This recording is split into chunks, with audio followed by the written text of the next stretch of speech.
सकाळच्या प्रस्तुत प्राप्त प्रसंगी कीर्तन रूपी सेवेकरता निवडलेला अभंग संत सम्राट वैराग्याची मूर्तिमंत पुतळी वारकरी संप्रदायाचे कळस विश्ववंदनीय श्रीमंत तुकोबारायांचा चार चरणाचा तुमच्या आमच्या सर्वांच्या परिचयाचा गोड असा अभंग आजच्या या कीर्तन रूपी सेवेकरता निवडला. विठाल विठाल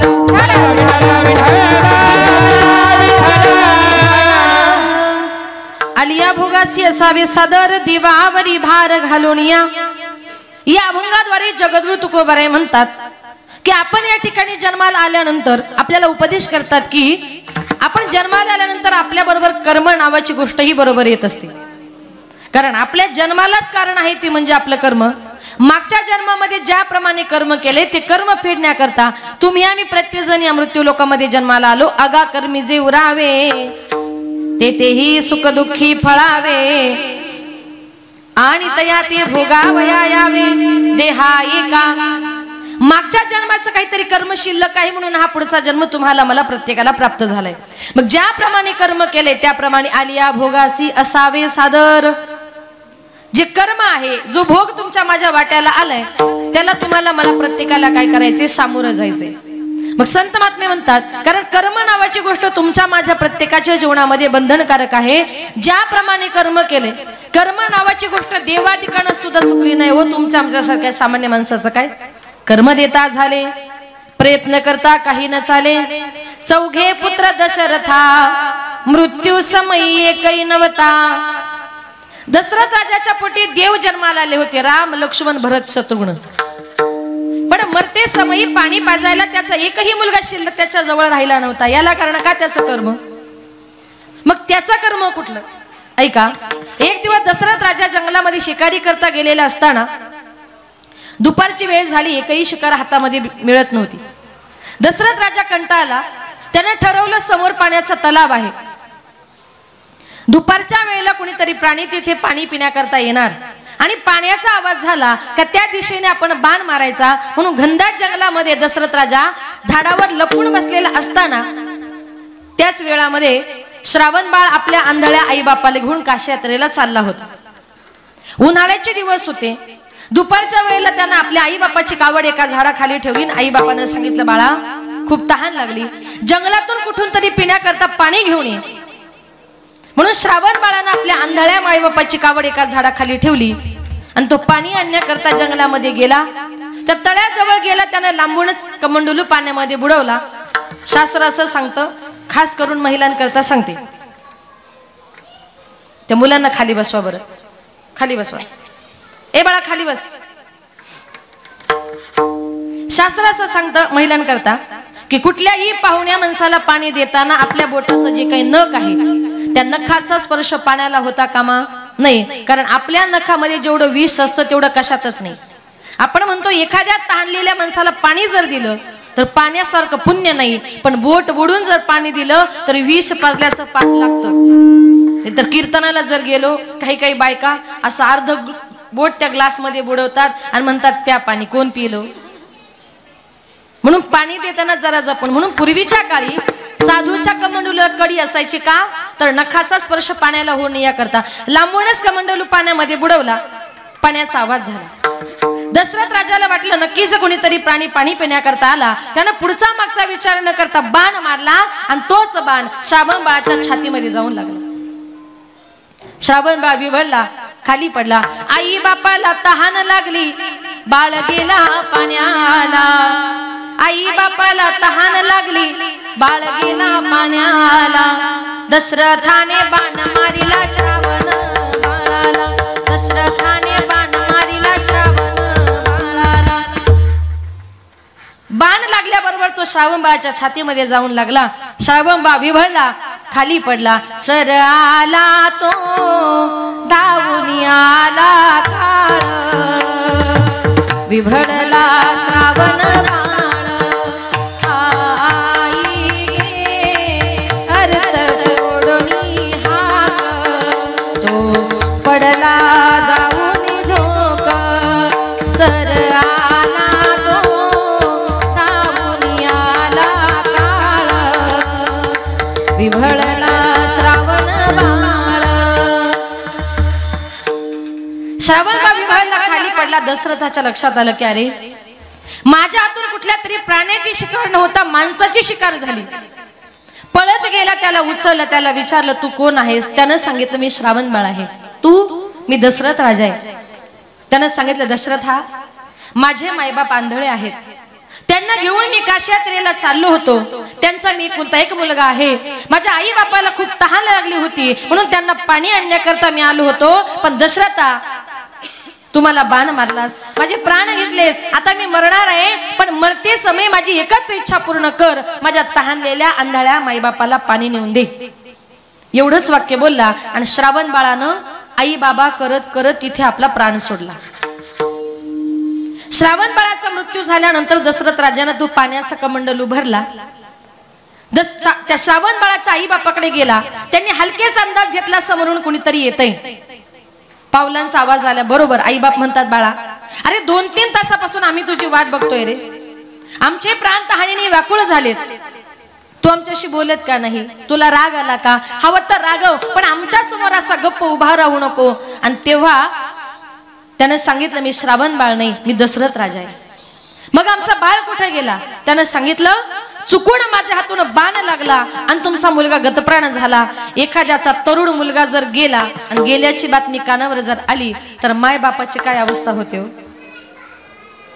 दोघा नवरा बायकोने आंबरडा फोडला. सांगितलं दशरथा, अरे आमचा एकुलता एक मुलगा, त्याच्या जीवावर आम्ही या जगामध्ये जगत होतो, त्याच्या जीवावर आम्ही या जगामध्ये फिरत होतो. आता आमचा मुलगाच गेला, आमचा जगून फायदा तरी काय? आमच्या मुलाच्या पाठीमागे आम्ही सुद्धा मरणार आहोत. पण दशरथा, तुला एकच सांगू, ज्याप्रमाणे आम्ही पुत्र वियोगाने मरणार आहोत त्याप्रमाणे तू सुद्धा पुत्र वियोगानेच मरशील. श्रावण बाळाच्या माईबापाचा शाप त्याला लागला आणि तेच कर्म पुढे कामाला आलं. जेव्हा दशरथ राजाचा मृत्यू झाला ना, तेव्हा राम आणि लक्ष्मण दोघे जण वनवासाला निघून गेले होते. भरत आणि शत्रुघ्न दोघे जण मामाच्या घरी होते. दशरथ राजा पाणी करत होता. एका सुमंत प्रधानानं पाणी पाजलं, पण 4 मुलांपैकी एकही मुलगा त्याच्या जवळ राहिला नव्हता. याला कारण का? श्रावण बाळाच्या आई बापाचा शाप म्हणून 4 पुत्र दशरथा. मृत्यू समय एकही नव्हता. देवाचा बाप होता तो. देवाच्या बापाला सुद्धा कर्म नावाची गोष्ट चुकली नाही, मग ते कर्म तुम्हाला मला चुकेल. म्हणून संत महात्मे म्हणतात, ज्याप्रमाणे कर्म केले, कर्मे श्रीराम वनवासा गेला, कर्मे श्रीराम वनवासा गेला, कर्मे दशरथ वियोगी मेला, कर्मे दशरथ वियोगी मेला, कर्मे रावण क्षय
कर्मे श्रीराम वनवासा गेला, कर्मे दशरथ वियोगी मेला, कर्मे रावण क्षय पावला, वियोग घडला सीता देवी.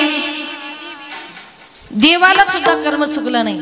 प्रभू रामचंद्रांना सुद्धा आपलं घरदार सोडून 14 वर्ष दूर राहावं लागलं. कर्मे दशरथ वियोगी मेला. देवाच्या बापाला सुद्धा कर्म चुकलं नाही. कर्मे रावण क्षय पावला आणि वियोग घडला सीता देवी. देवाला स्वतःच्या बायकोचं, स्वतःच्या बापाचं, स्वतःचं कर्म सुद्धा चुकवता आलं नाही, कारण कर्म नावाची गोष्ट ही कुणाला चुकत नाही.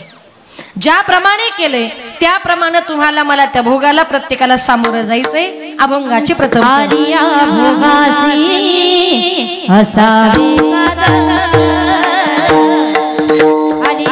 भोगासी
आलिया भोगासी असावे सादर देवावरी भार घालोनिया। तुकोबराय म्हणतात तुमच्या माझ्या प्रत्येकाच्या वाट्याला जो भोग आलाय त्या भोगाला तुम्हाला मला प्रत्येकाला सामोरं जायचंय। संसार करत असताना माणसाच्या जीवनामध्ये सुख दुःखाचे चढ उतार चालू असतात। दुःख जास्त असतं आणि सुख कमी असतं। अनेक दुःखाची संकट आपल्यावर येत असतात पण संत महात्मे म्हणतात त्या दुःखाला त्या संकटाला माणसाने कधीच घाबरून जायचं नाही। संकटाला घाबरलं की दुःख अंगावर येतं, संकट अंगावर येतं, त्याला काय करायचं संकटाचा सामना करायला शिका। संकटाचा सामना जर केला तर संकट घाबरून पळून जाईल पण तुम्ही हतबल जर झालात संकट तुमच्या अंगावर आल्याशिवाय राहणार नाही। पण तरी तुकोबराय म्हणतात मग तुम्ही संकटाचा सामना करताय त्या दुःखाचा सामना करताय पण तरीही जर ते दुःख तुमच्या समोर अंगावर येत असेल तर देवावरी भार घालोनिया। शेवटी त्या दुःखाचा भार तुम्ही देवावर घाला आणि देवावर जर भार घातला तर माझा भगवान परमात्मा तुमच्या माझ्यावरचं प्रत्येकावरचं दुःख दूर केल्याशिवाय राहणार नाही। पण त्याच्याकरता तेवढी भक्ती आणि तेवढा भाव हा भगवान परमात्म्याकरता फार महत्वाचा आहे। संत महात्मे म्हणतात देवाने हा जो काही नरदेह तुम्हाला मला दिलाय जन्माला आल्यानंतर एक भगवंत एक देव तुम्हाला मला आपलासा करायचा आहे। कारण आपल्या हिंदू धर्मामध्ये जवळजवळ 33 कोटी देव आहेत पण 33 कोटी देवांपैकी आपोला तो कुठला तरी एक भगवंत आपला करा आणि अनेकांच्या पाठीमागे जर लागले तर त्याच्यामुळे काय होतं। एक सुंदर उदाहरण सांगते का। एका गावामध्ये एक वारकरी बाबा आषाढी यात्रेच्या निमित्ताने पंढरपूरला निघाल्यानंतर त्याने आपल्या मुलाला सांगितलं बाळा पंढरपूरच्या आषाढीची वारी आहे मी जरा 2-4 दिवस पंढरपूरला चाललो तू काय कर मी गेल्यानंतर पहाटे 4 वाजता उठून जरा देवपूजा करत जा। मुलानं सांगितलं बाबा पहाटे 4ला उठणं मला काही जमणार नाही आणि मी काय देवपूजा करणार नाही। बाबांना सांगितलं असू नको करू बाळा मी 50 वर्षापासून देवपूजा करतोय पण तू जर 4 दिवस केली नाही तर बाळा एवढ्या वर्ष केलेली देवपूजा फुकट जाईल। मुलगा म्हणता ठीक आहे बाबा तुम्ही पंढरपूरला जा मी बरोबर घरी देवपूजा करतो। आता बाप पंढरपूरला निघून गेला। पहाटे 4 वाजता आई उठली। आई म्हटली बाळा उठ अरे जरा देवपूजा करून घे। मुलगा म्हटला काय गाई अगं पहाटे 4ची चांगली साखर झोपेची वेळ आणि सारखी कटकट लावली देवपूजा कर म्हटली बाळा अरे तो देव आहे त्याला कटकट म्हणू नये। अगं कटकट नाही तर काय रागाच्या भरात उठला देव घरात गेला देवघरातले सगळे देव गोळा केले आणि देवांना घेऊन रागाने डायरेक्ट एका विहिरीवरच आंघोळ करायला गेला। आता विहिरीवर आंघोळ करता करता त्याच्या मनात विचार आला म्हटला रोज पहाटे 4 वाजता उठायचं या 10-12 देवांसाठी विहिरीतून म्हटलं पाणी काढायचं त्यांच्या प्रत्येकाला आंघोळ घालायची त्यांना चांगलं चोळायचं मग पुसायचं मग गंध लावायचा मग देवघरात मांडायचे मग फुलं ठेवायचे किती टाइमपास आहे म्हटला। मग देवपूजा कमी कशी करावी लागेल त्यानं काय केलं विहिरीवर आंघोळी करता गेला ना गेल्याबरोबर त्यानं देवांची आंघोळ करता करता 5-6 देव रागाने विहिरीमध्येच टाकून दिले। बाकीचे देव घेऊन घरी गेला देवासमोर बसला। आईनं सांगितलं बाळा तू एवढा नाराज का म्हटलं कसंही नाही मी देवाला घेऊन विहिरीवर आंघोळ करण्याकरता गेलो पण आंघोळ करता करता की नाही 5-6 देवांनी विहिरीमध्ये जीवच दिला। आता त्यांना सुक्तच पडलं मग गण कुठून लावायचा। आई म्हटली बाळा अरे देव कधी जीव देतात का देवांना कधी सुतक पडतं का। रागाच्या भरात उठली आणि त्याच्या एक ताडकन थोबाडीत मारली एवढी जोरात थोबाडीत मारल्याबरोबर असा राग आला। रागाच्या भरामध्ये सकाळी उठला रागाने डायरेक्ट आपल्या सासूरवाडीलाच निघून गेला। सासूबाई दारातच उभी होती।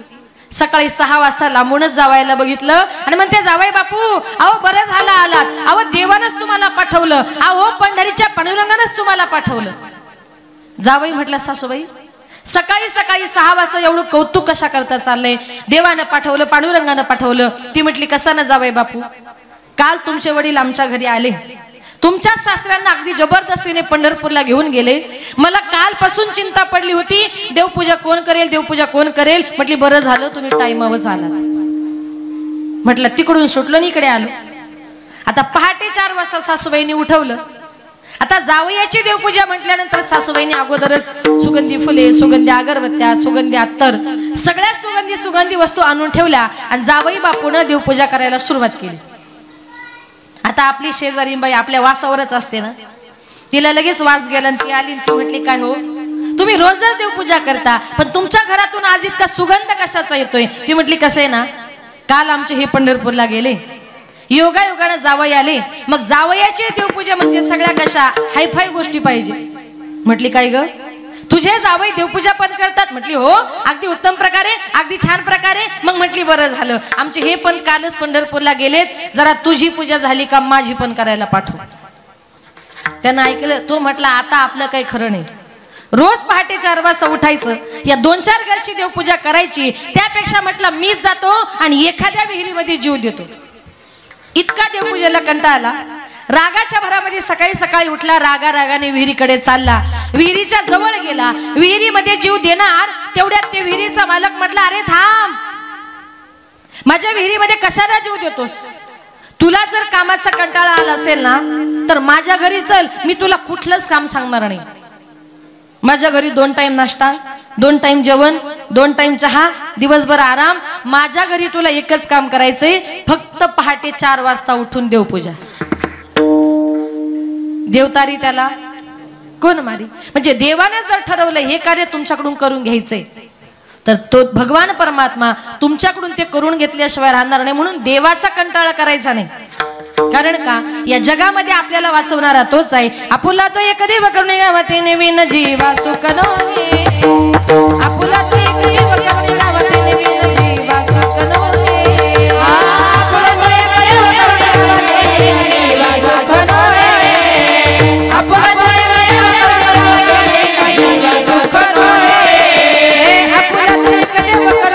नवीन जीवा सुख नोहे.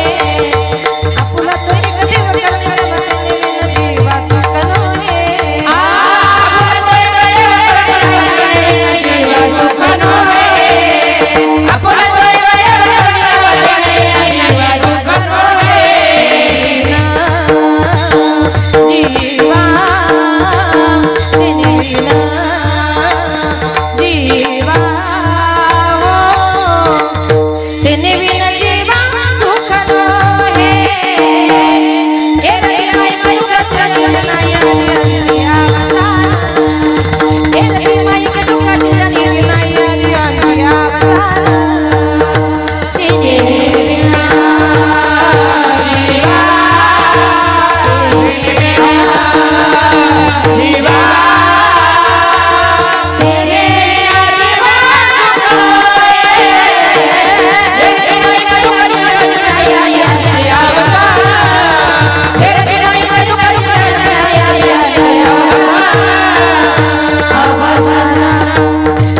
आपुला तो एक देव करुणी घ्यावा तेने विन जीवा सुख नोहे. एक भगवंत आपलासा करा, एक देव जर आपलासा केला तर ते त्याशिवाय या संसारामध्ये तुम्हाला आम्हाला कुठल्याही प्रकारचे सुख नावाची गोष्ट मिळणार नाही. मग भगवंताने त्याचं नामचिंतन करण्याकरता जर देह दिलाय तर या देहाने त्याचं नामचिंतन केलं पाहिजे. वाईट मार्गाने आपलं जीवन कधीच माणसानं संपवायचं नाही. काही लोक आयुष्यभर व्यसन करतात, व्यसनामध्ये आपलं आयुष्य खर्च करतात आणि आयुष्यभर जर तुम्ही व्यसनच करत राहिला त्याच्यामुळे काय होतं. पुरुष लोकांकरता उदाहरण सांगते, जरा नीट ऐका. एका गावात एक मनुष्य सकाळपासून संध्याकाळपर्यंत फक्त दारू प्यायचा. बायकोकडे लक्ष नाही, मुलांकडे लक्ष नाही, कुणाकडेच नाही. शेवटी त्याची बायको कंटाळली आणि तिच्या बापाकडे गेली आणि सांगितलं, बाबा काय नवरा बघून दिला हो, माझ्याकडे लक्ष नाही, लहान लहान मुलं त्यांना प्यायला दूध मिळत नाही, मला 2 वेळेचं अन्न खायला मिळत नाही. बापानं सांगितलं, मुली दिल्या घरी सुखी राहा. तू म्हणते ना मुलांना दूध मिळत नाही, मग हवं तर एक जरा उत्तर सांगा, तुम्हाला बकरी कळते का शेळी? दोन्ही कळतं ना. एक माणूस म्हटला आम्हाला फक्त बोकडच कळतो. हा, मग आता तिच्या बापाने सांगितलं, बाबा ही शेळी तुला घेऊन जा, मुलांना दुधाला कामी येईल. त्या बायकोने ती आपल्या माहेरावरून शेळी आणली. आता नवरा खाणारा पिणारा होता, त्याने ती शेळी बघितली, जिभल्यात चाटायला लागला. बायकोला म्हटलं, एवढी मोठी शेळी देते का ग पार्टीला? बघा, दारुडे माणसं स्वतः काही करत नाही आणि दुसऱ्यांना दिले ते पण राहू देत नाही. मग तिनं सांगितलं, माझ्या बापाच्या घरून आणली म्हटली, अजिबात माझ्या शेळीला हात लावायचा नाही, अजिबात म्हटली वाकड्या नजरेने बघायचं नाही. पण तिला माहिती होतं माझा नवरा खातो पितो म्हणजे एक दिवस माझी शेळी चोरीला जाणार. मग ती बाई इतकी हुशार, शेळी बांधताना अशी बांधायची का बेडरूमच्या खिडकीतून रात्रभर ती फक्त त्या शेळीलाच बघायची. नवऱ्याने विचार केला ही रात्रभर शेळीला बघते, हिची शेळी चोरायची तरी कशी. त्याने विचार केला, म्हटला रात्रीच्या अंधाराचा फायदा घ्यायचा आणि हिची शेळी चोरायचीच म्हटलं. आता रात्रीच्या वेळेला अमावस्येच्या रात्री त्यानं ठरवलं शेळी चोरायची. अमावस्येच्या रात्री 2-2:30च्या सुमारास तो तिची शेळी चोरण्याकरता गेला. त्याला वाटलं बायको झोपली की काय. त्यानं तिची ती शेळी नेली, तिची पार्टी विरटी केली. सकाळी उठला, स्नान संध्या देवपूजा झाली आणि सकाळी सकाळी गोठ्यामध्ये असा फेरफटका मारायला गेला. बघतो तर काय, त्या गोठ्यामध्ये शेळी तशीच. बायकोला म्हटला काय ग, गोठ्यामध्ये शेळी तशीच कशी काय. ती बायको म्हटली अहो त्या शेळीचा मरू द्या, पण रात्री 2 वाजता गोठ्यातून तुम्ही आपलं काळं कुत्र कुठं घेऊन गेले होते. कुत्र्याचीच पार्टी केली ना. मग जीवनामध्ये पश्चात्तापाशिवाय दुसरं काही शिल्लक राहिलं का. संत महात्मे म्हणतात विनाकारण वाईट मार्गाने तुमचं जीवन तुम्ही खर्च करू नका. क्या किया क्या किया क्या किया रे, क्या किया क्या किया क्या किया रे, तुम्हें जीवन गमा दिया क्या किया रे, जिसे पाना था उसको तो खो दिया रे, जिसे पाना था उसको तो खो दिया.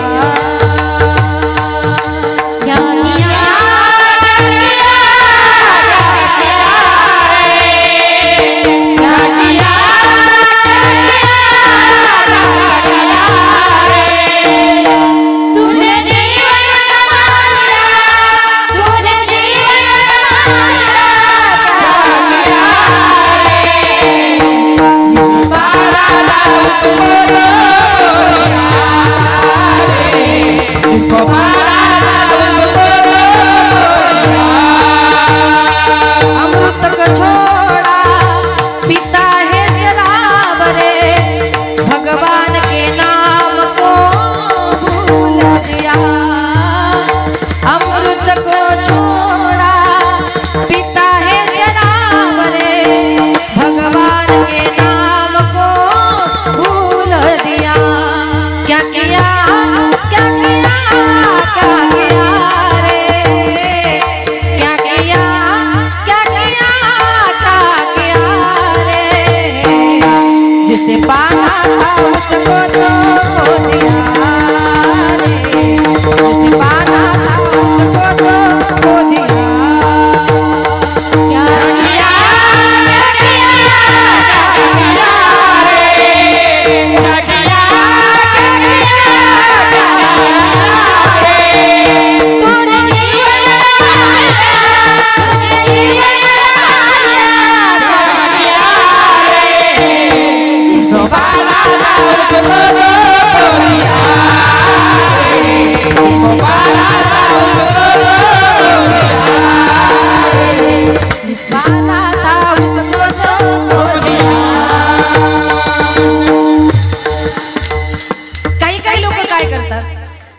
जीवनामध्ये जे पाहिजे त्याच्या मागे जात नाही, वाईट मार्गाला जातात. अमृत को छोड़ा पीता है शराब रे, भगवान के नाम को भूल दिया. विषयों के फंदों में बांधा गया तू, संत समागम को भूल गया. क्या किया क्या किया क्या किया रे. अशा प्रकारे जे पाहिजे ना त्याच्या पाठीमागे जात नाही. संत महात्मे म्हणतात, तुकडोजी महाराजांनी सांगितले, आमच्या सगळ्या संतांनी सांगितले, संताची संगत करा, भगवान परमात्म्याचं नामचिंतन करा आणि विनाकारण वाईट मार्गाने जर गेलात तर संत महात्मे म्हणतात भवसागर रूपी नदीमध्ये कुठे वाहून जाल ना आपल्याला सुद्धा समजणार नाही. कारण भगवान परमात्म्याने त्याचं भजन पूजन चिंतन करण्याकरता हा देह दिलाय. मग आलिया भोगासी असावे सादर, देवावरी भार घालोनिया. मग आपल्या संसाराचा भार तुम्ही देवावर घाला.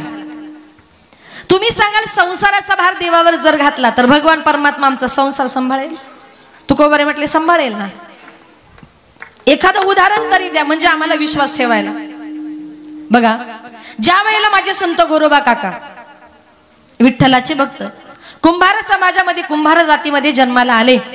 दिवसभर माती तोडवायची, चिखल तोडवायचा, मडके घडवायचे आणि रात्रंदिवस विठ्ठलाचं चिंतन करायचं। एक दिवस गोरोबा काकांची बायको त्यांच्या जवळ आली आणि सांगितलं, हो घरामध्ये प्यायला पाणी नाहीये, शेजारून जरा पाणी घेऊन येते, मी येईपर्यंत जरा आपल्या बाळावर लक्ष ठेवा।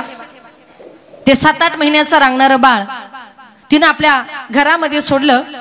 पण गोरोबा काका जेव्हा बायको सांगत होती बाळावर लक्ष ठेवा, तेव्हा गोरोबा काकांचं आपलं विठ्ठल विठ्ठल विठ्ठला हरी ओम विठ्ठला, विठ्ठलाचं चिंतन चालू होतं। बायको काय म्हटली गोरोबा काकांनी ऐकलंच नाही।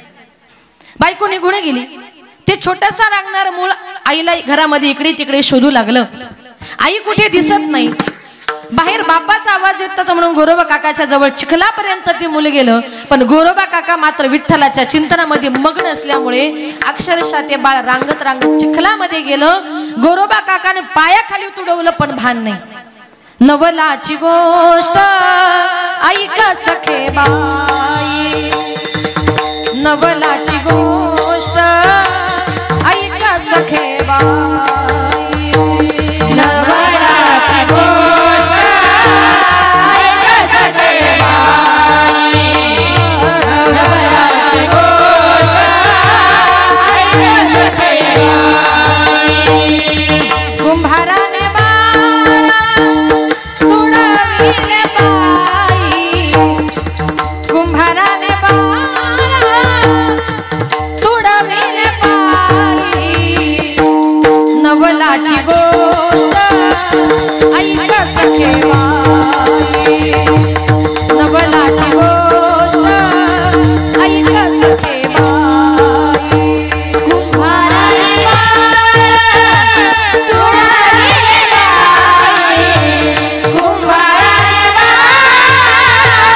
तुडविले बाई, कुंभाराने तुडविले बाई,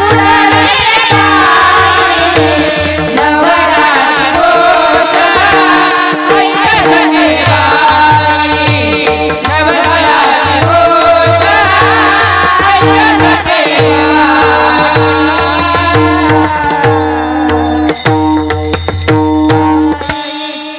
काय नवल घडलं? स्वतःचं मूल स्वतःच्या बापानं पायाखाली तुडवलं, गोरोबा काकांना भान नाही। जेव्हा गोरोबा काकांची बायको पाणी घेऊन आली, आल्याबरोबर हंडा खाली ठेवला। माता गुंतली कामासीन चित्त तिच्या बाळापाशी। इतकं आईचं आपल्या मुलावर प्रेम असतं ना, का आपल्या मुलाशिवाय तिला दुसरं काही सुचत नाही। आल्याबरोबर हंडा खाली ठेवला, घरामध्ये इकडे तिकडे मुलाला शोधू लागली, मुलगा कुठे दिसत नाही। आजूबाजूला शोधलं, मुलगा कुठे दिसत नाही। गोरोबा काकांच्या जवळ गेली, म्हटलं महाराज तुम्हाला सांगितलं होतं ना मुलाकडे लक्ष ठेवा, आपलं बाळ कुठे गेलं? गोरोबा काकाचं आपलं विठ्ठल विठ्ठल विठ्ठला हरी ओम विठ्ठला, एवढंही सांगून नवरा लक्ष देत नाही। तेवढ्यात गोरोबा काकांचं त्या बायकोचं लक्ष गेलं त्या चिखलाकडे। तर त्या चिखलामध्ये तिला मेलेलं मूल दिसलं, रक्त दिसलं। स्वतःचं मूल जर असं दिसलं तर मातेची काय अवस्था झाली असेल हो? तिनं हंबरडा फोडला, गोरोबा काकांच्या अंगाला स्पर्श केला आणि सांगितलं महाराज अहो स्वतःचं मूल पायाखाली तुडवलं, एवढे तुम्ही त्या विठ्ठला करता वेडे झालात? बायकोने अंगाला हात लावला, ओरडली, म्हणून गोरोबा काकांची समाधी भंग पावली। काय झालं काहीच माहित नव्हतं। गोरोबा काका म्हटले, अगं मी माझ्या विठ्ठलाच्या चिंतनामध्ये मग्न झालोय आणि तू माझी समाधी भंग पावलीस, म्हणून तिला मारण्याकरता असा थोडासा हात वरती केला। तिने सांगितलं महाराज माझ्या अंगाला हात लावाल ना तर तुम्हाला विठ्ठलाची शपथ आहे। काय सांगितलं? माझ्या अंगाला हात लावाल तर तुम्हाला विठ्ठलाची शपथ आहे। एकुलता एक मुलगा होता, तोही गेला, बायकोने शपथ घातली होती। मग तिने विचार केला माझा संसार माझा प्रपंच चालणार तरी कसा? बापाकडे गेली, बापाला सांगितलं, घडलेला सगळा प्रकार सांगितला। बाबा माझ्या संसार करता माझी छोटी बहीण आहे ना, तिचं लग्न तुम्ही गोरोबा काकांशी लावून द्या। आपल्या मुलीच्या सांगण्यानुसार छोट्या बहिणीचा विवाह पुन्हा गोरोबा काकांशी लावला। लग्न वगैरे झालं आणि संध्याकाळी नवरा नवरी तिच्या आई बापाच्या दर्शनाकरता गेले आणि दर्शन घेत असताना तिच्या बापाने आशीर्वाद दिला, महाराज जसं मोठीशी वागलात ना तसं छोटीशी वागा। लक्षात आलं का तुमच्या? थोडं डोकं लावा। काय सांगितलं? जसं मोठीशी वागलात तसं छोटीशी वागा। म्हणजे तिनं शपथ घातली होती माझ्या अंगाला हात लावायचा नाही आणि हिच्या बापाने आशीर्वाद दिलाय मोठीशी वागला तसं छोटीशी वागा। लग्न झालं, नवीन नवरी घरामध्ये आली, नवरा जवळ जात नाही। दोघी बहिणींनी प्लॅन केला, रात्रीच्या वेळेला गोरोबा काका झोपले की त्यांचे हात आपल्या अंगावर ठेवायचे।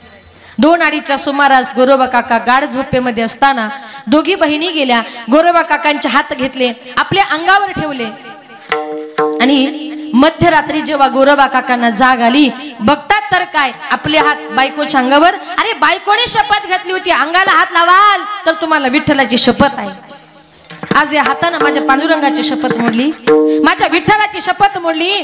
पश्चाताप झाला आणि पश्चातापामध्ये उठले, घरामध्ये गेले, धारधार अशी विळी घेतली आणि धारधार विळीने आपले दोन्ही हात गोरोबा काकांनी तोडून टाकले.